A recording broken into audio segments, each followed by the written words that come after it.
I've been warning that we're in an economic mess. And I hate to say I was proven right on Friday. I mean, that is exactly what that jobs report showed. And here we are. Happy Labor Day, everyone. And apparently, we're really enjoying the whole labor movement because nobody seems to be wanting to go to work.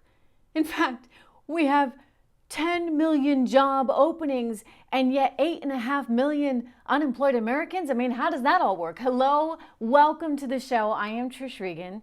Good to have you here. Just a reminder, make sure you go to trishintel.com and you subscribe to my newsletter. It's really important to me that you do that. And also that you are downloading the full audio version of this podcast on Apple iTunes, on Spotify, wherever you get your podcast. But we need to talk about this jobs report. We need to talk about what it means for our economy and what it means for your savings and what it means for the stock market, by the way. I have a lot of thoughts on this. First of all, just to go through the numbers, not good, right? 235,000 jobs were added. Economists, not me, but some economists were anticipated or did anticipate a range of 720,000 jobs. I mean, so they were way off. Now, by the way, they're usually way off. That's something that's actually quite interesting about the jobs added. Not on the rate. They usually get the rate okay. And by the way, the rate came down a little bit. But that's because nobody actually wants to go to work. You look at the labor participation rate, and that's where you really have a problem. We've got roughly 3.5 million people right now that are considered long-term unemployed. In other words, they don't want to go back. But why would you go back, right? When Uncle Joe is paying so well to stay home and sit on the couch. I mean, I'm sorry, but you know what? People are logical, and their approach to this right now is such that, if there are better ways to spend their time, then they're going to take those opportunities. And so when I talk about the need for government support, and by the way, I'm not discounting that at all. We went through HELL and back with this pandemic, and people were really caught off guard, and that's why it is important for government to be there in times of need. But how long does this go on? I have a feeling it's going to go on even longer. I have a feeling you are going to see a very big stimulus plan, courtesy of the Democrats. And by the way, courtesy of the Republicans too. I mean, they all want to spend money, and now you got kind of the perfect excuse, right, with this lousy jobs report. In other words, if we don't have enough people working, the economy does slow. So what does this mean for the likes of Jerome Powell and the Federal Reserve and the stock market? It means they're probably not going to taper as much as we originally thought, right? They're out there buying bonds in order to effectively suppress interest rates, right? Keep them really, really low. Thank goodness, because we can't afford. If we were paying, my gosh, can you imagine if we were paying like 7% on the 28 trillion we have outstanding, which just keeps going up, up, up and away, and is about to increase by another 3.5 trillion at least, plus the other trillion. I mean, we can't afford, in that case, some of the interest payments. So I guess it's pretty good that the Fed has come up with this very creative, albeit, I don't like artificial things in the marketplace. So I think that they run the risk of creating other problems down the road. But nonetheless, the Federal Reserve is there, 1.3 on the 10-year. And so we're able to borrow all this money. We're going to continue borrowing all this money. And I suspect the Federal Reserve will still be there helping to prop up the market by being one of the buyers of those bonds. Now, they said they wanted to get out. That was at the big shindig, which wasn't a big shindig actually this year because they had to do it via, Zoom, the Jackson Hole conference that they have every year. Well, Powell said that he wanted to effectively start tapering before the end of the year. But how is he going to taper now when his biggest concern is employment? And you've got a jobs report that instead of showing, upwards of 700,000 jobs being added, we're only adding 235,000. And now we're going into the thick of it, right? As things get worse, as we go into a more challenging time with flu season, etc. I suspect that the Fed will not move as quickly as people anticipated. So you need to think about that, because what does that mean? It means more inflation. Just a reminder, make sure you're downloading this podcast on Apple iTunes, on Spotify. Please go to my website. We cover all the news. We cover politics, we cover economics, we cover markets. It's all right there, both sides, by the way, for you at trishintel.com. And I have a newsletter that you can subscribe to there again at trishintel.com. It's important to me that you do that. It's important to you, by the way, so that you know the truth right now.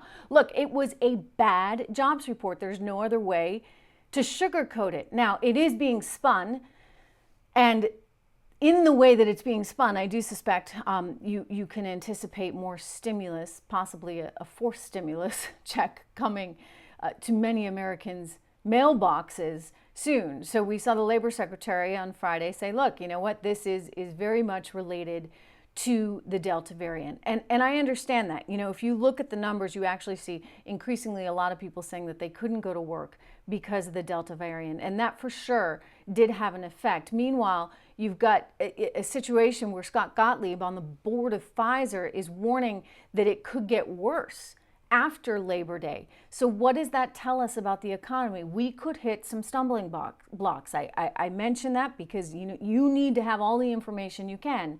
And I think that you will see opportunists, political opportunists right now use this to actually put through more in the way of social spending, which is just going to, prolong the inevitable. I mean, this is what you call kicking the can down the road. We just keep kicking it and kicking it and kicking it, and we can't do anything about it because we owe so much darn money. If we were actually to just confront economic reality, we really wouldn't be able to pay our bills, right? It's like a family with too much credit card debt. And if they don't kind of keep it all together and keep their credit in shape and keep those rates low, if they miss a payment, right, and then all of a sudden those credit card interest rates go through the roof, then they're struggling just to service the debt, just to pay the interest on the debt. And we run that risk. So I think the Federal Reserve will probably think twice about tapering. Maybe they'll do a little bit just to give some people some lip service, and then we'll see on interest rates. I mean, I don't think there's any chance that they're going to move on interest rates very soon. So what do you need to know? You need to know how to hedge this as an investor, because inflation, it's here, and there's going to be more of it. I have warned for over a year now that all of this stimulus would lead to mass inflation. And sure enough, that is exactly what we have. 2 months in a row now, 5.4% of an increase in consumer prices. So what does this mean for you? People say, oh, inflation, okay, well, what's the big deal? I mean, if everything just sort of goes up in lockstep, but here's the thing, it doesn't, right? Wages have not been going up 5.4%. They've gone up like 1%, right? So if prices are going up that much, but wages are not, you see what happens. We start to get into that squeeze on the middle class again, and that's what's happening. So if you're an investor, if you're a saver, you need to consider, right, how you're going to actually position your portfolio. I mean, I keep saying to everybody, in some ways you want to be in equities, you want to be in stocks right now because they will benefit from inflation.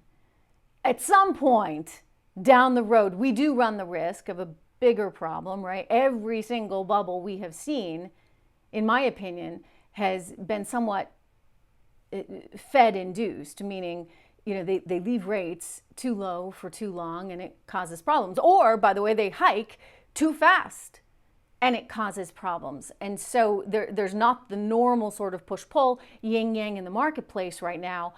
It is game on. And so I anticipate that equities will continue to rise in this environment. Simultaneously, prices will continue to rise, right? So you need to think long and hard about how you're sort of, and by the way, I think about this myself too, in my own life, right? Because you want to make sure that your dollars that you're saving today will be worth enough in 10 or 15 or 20 years. Now, the only real way to do that is to keep up with inflation. So being in the stock market, that's certainly one way to do it. Being in real estate is another way to do it. Another way to do it, and you've heard me say this a lot, and it's because I believe it. I mean, I look at gold prices over the last 20 years, and really, I mean, it shows you how the dollar has depreciated, yet gold has increased in value. And so it's one of the reasons why I tell people, look at gold, whether it's a gold IRA, whether it's actual physical gold, whether it's a gold index fund, you need to be looking at this space as part of a healthy portfolio. And when you do, I want you to call my friends, great folks over at legacypminvestments.com. They've been in business 40 years. They really know the industry. They can really help you. And it's not easy, by the way, especially if you want to own physical gold, right? Because, where do you get it? Where do you put it?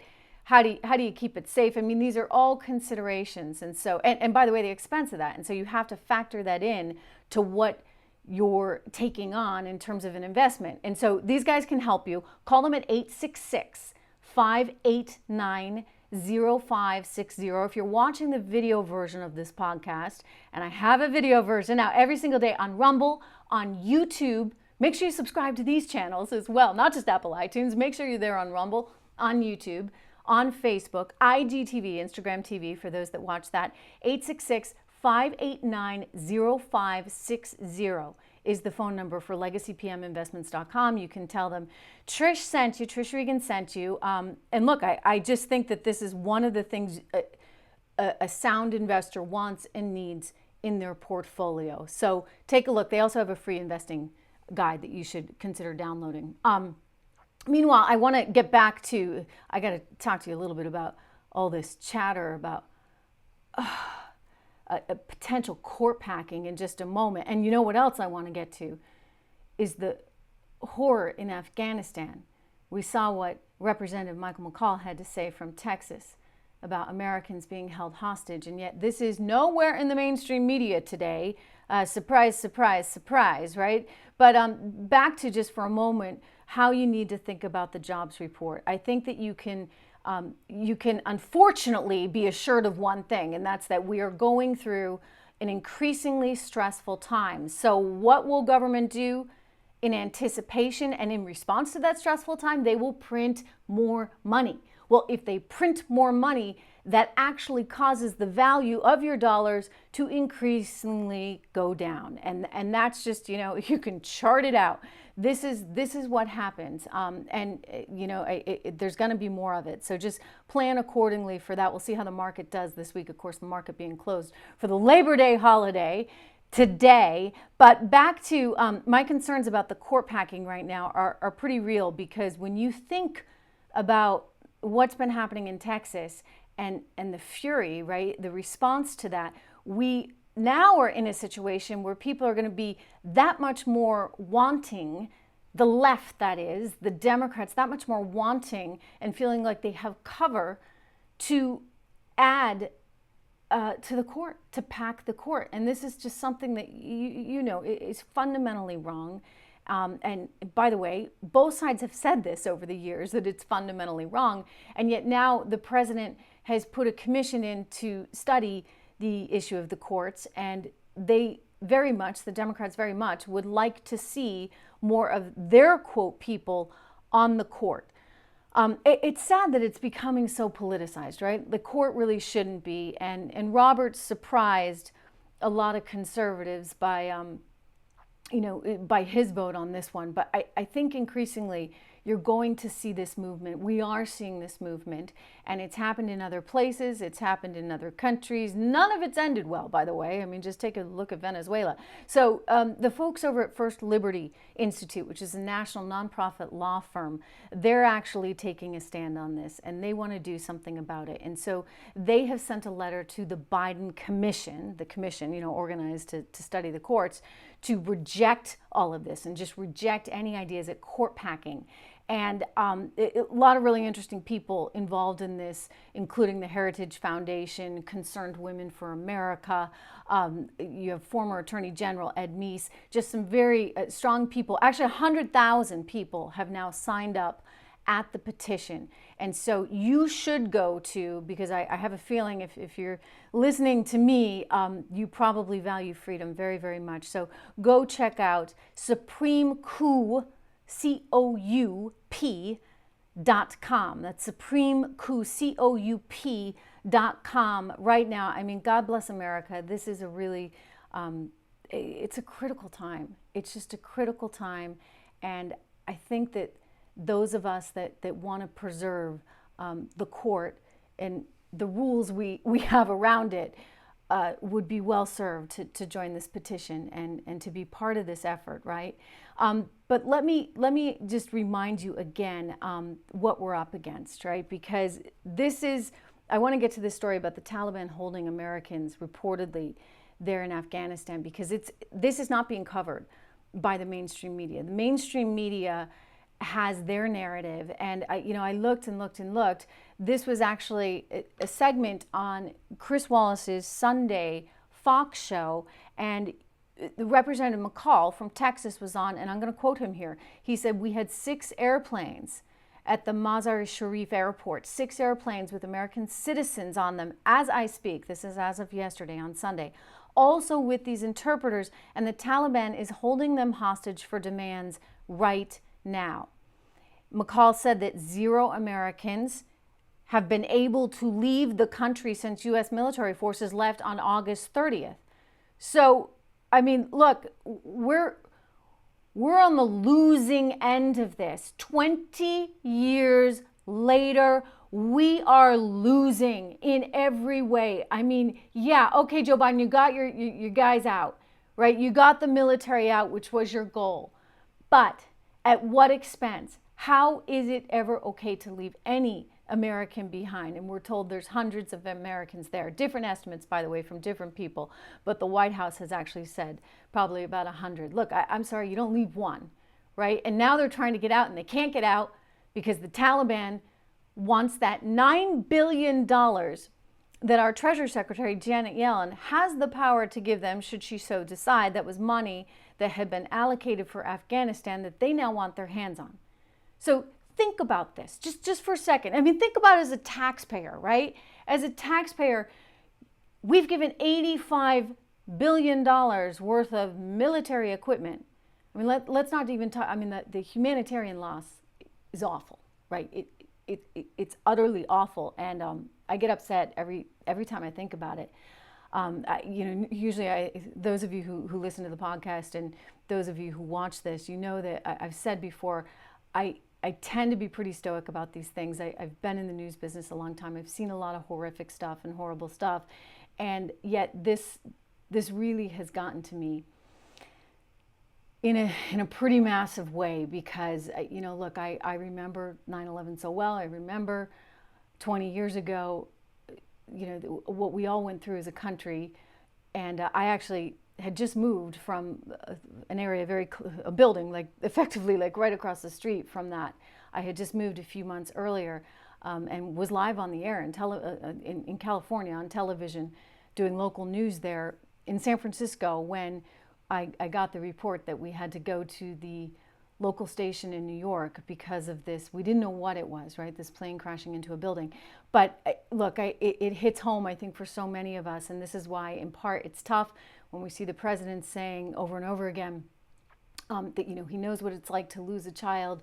And, I'm not going to take anything away from him on that. It was clearly awful what happened to his son, but it's very different, right? It's very, very different than losing your child sort of at the beginning of their adult life because they're trying to save our country, and you lost them because of bad planning. I mean, this was just bad all around. And I know that the mainstream media wants to focus on other things right now, but I'm sorry, there are no excuses on this one. And you look at now, we may be in another hostage situation. Representative McCall saying that we have Americans being held hostage, that the Taliban wants all this money. Look, this is Jimmy Carter, right? All over again. This is the 1970s all over again.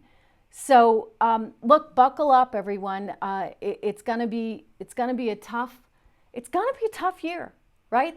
I think that's just the reality of it. From the economic standpoint, from the foreign policy standpoint, we are in for a very, very rough road, because you know what? Elections have consequences, policies have consequences, and you need smart people in Washington, D.C., and I'm not convinced we have any right now. Thank you so much for listening. Just a quick reminder, do go and subscribe to my newsletter, trishintel.com. That's the newsletter. That's the email that you get every day with all the stories we are covering. Do make sure you give this one a thumbs up or a rumble or certainly a subscribe. I'm glad to have you here. We get a lot a lot to discuss. Happy Labor Day, everyone. I wish I had a better jobs report to tell you about, but you know what? It is what it is. We will move forward. Thanks again for listening. See you tomorrow.